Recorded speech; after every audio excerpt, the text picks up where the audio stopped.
Bumaba ng 23% ang crime rate sa Pilipinas simula noong 2009 ayon sa PNP. Sa kabila ito ng patuloy pa rin naitatalang krimen sa ilang probinsya. Sa Mandaue City, Cebu halimbawa, isang lalaki ang namatay matapos pagbabarilin ng riding in tandem. Makibalita tayo kay Bex May Humawas ng GMA Cebu. Tama ng bala sa ulo ang agad ikinamatay ng lalaking ito sa Mandaue City, Cebu.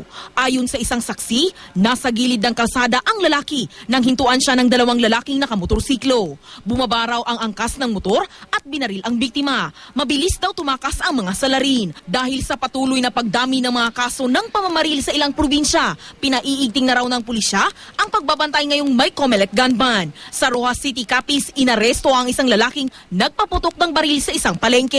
Depensa ng sospek, pangproteksyon niya ang baril. Nakatakda siyang sampahan ng kaso.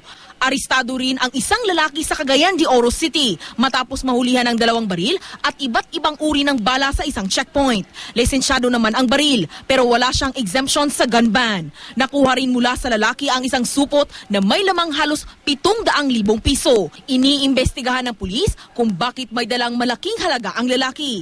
Sabi ng sospek, pamproteksyon lang niya ang mga baril. Ang pera naman, pambili raw niya ng mga produktong ibibenta. Sa kabila ng mga insidente ng pamamaril at naaarestong lumalabag sa gun ban sa bansa, bumaba raw ng 23% ang national crime rate simula noong 2009. Mas bababa pa daw ito kung madadagdagan ang bilang ng mga pulis sa bansa. Noong December 2012, ang police to population ratio ay isang pulis sa bawat 651 sibilyan.